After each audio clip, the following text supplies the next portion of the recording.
हैन। मैले यहाँ अरविन्द सरलाई के सोधेँ, डिजिटल ट्रान्सफर्मेसनका विषहरू छन् तर अमृत बाटो पनि छ।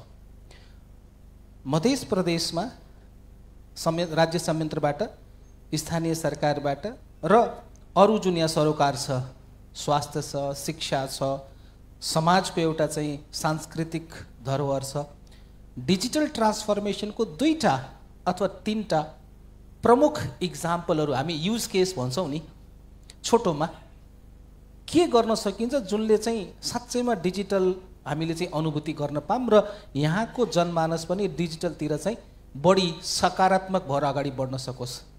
एउटा एन्टरप्रेन्योरको हिसाबले कसरी सोच्नुहुन्छ?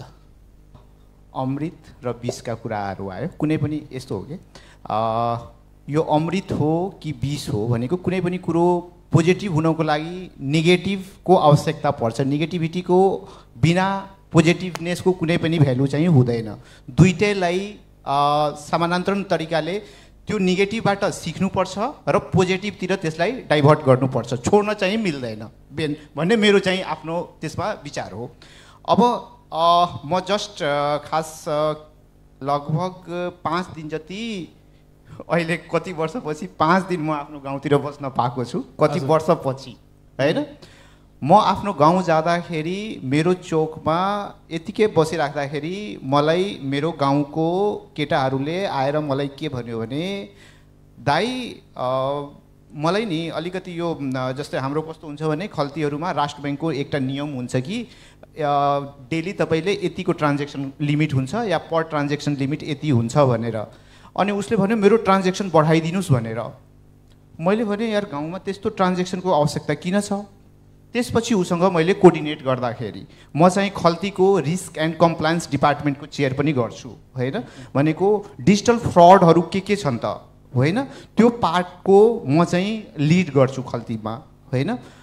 त्यसपछि उनीहरूको कुरो सुन्दाखेरि उनीहरूले के गर्दो रहेछ भने ब्याङ्कमा ट्रान्सफर गर्दो रहेछ।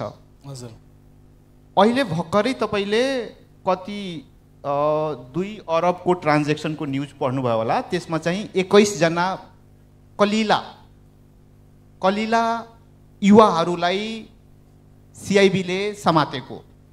त्यो 21 जनाको मैले नाम लिस्ट पढ्दाखेरि म्याक्सिमम 16-18 वर्षको र मध्य प्रदेशको।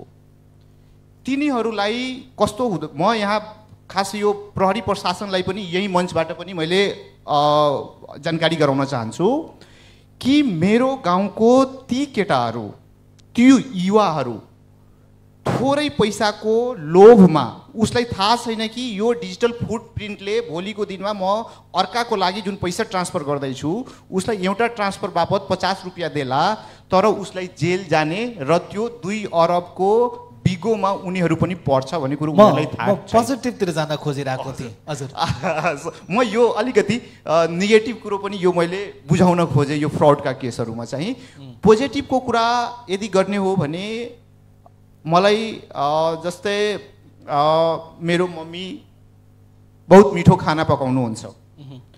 हाम्रो गाउँमा खुर्सानीको त्यो के अरे रातो खाले खुर्सानी अथवा भिन्डीको अचार मलाई एकदमै मनपर्छ। अचारहरू, कुच्चाहरू जुन हुन्छ नि होइन, त्यो कुच्चा म खाने दुध रोटी खाँदाखेरि पनि त्यो कुच्चा मलाई खुब मनपर्छ। त्यो कुच्चा भनौँ न यस्ता जुन फुड प्रोसेसिङ या घरमा जुन पकवान बनाइन्छ नि होइन, त्यो चाहिँ मलाई लाग्छ कि मधेसका महिलाहरूले एकदमै मजाले पकाउनुहुन्छ त्यो परिकारहरू। यदि हामी क्लाउड किचन यदि गऱ्यौँ भने र त्यहाँबाट मधेसका महिलाहरू इम्पावर हुनुभयो भने उहाँहरू जुन अहिले आफ्नो डिसिजन लिन, किनकि उहाँले पैसा कमाउन थाल्नुहुन्छ भने उहाँसँग डिसिजन लिने क्षमता पनि बढ्छ।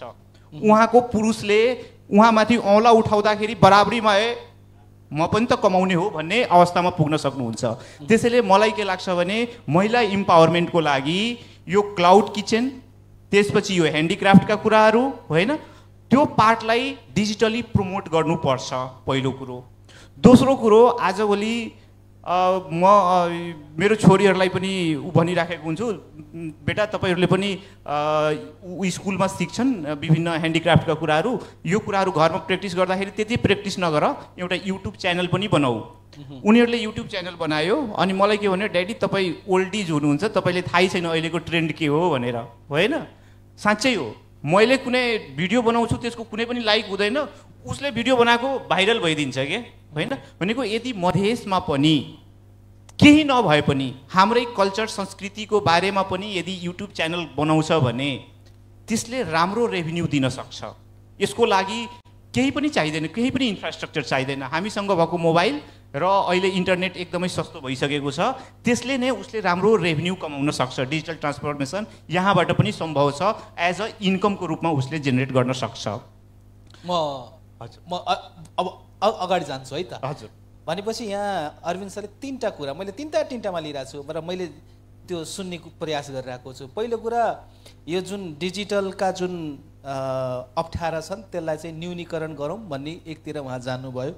दोस्रोमा चाहिँ दिदीबहिनी, महिला दिदीबहिनीहरू जो अहिले चाहिँ आर्थिक उपार्जनमा उहाँको त्यत्रो सशक्त भूमिका छैन, त्यसलाई चाहिँ डिजिटलको माध्यमबाट अहिले भइरहेको कामलाई डिजिटलमा जानलाई सरकारले प्रोत्साहन दिउँ। अथवा त्यो अचार हुनसक्छ, त्यो कुनै अरू ह्यान्डिक्राफ्टका वस्तु हुन सक्छन्, मिथिला आर्टका कुरा हुन सक्छन् भन्ने कुराहरूतिर मैले बुझेँ। र तेस्रो कुरा चाहिँ डिजिटलमा नै रेभेन्यूका प्रशस्त सम्भावनाहरू आएको छ। युट्युबको भिडियो एउटा मात्रै हो भनेपछि तीनटा पाटो चाहिँ त्यता लिन चाहे। म अनिल सर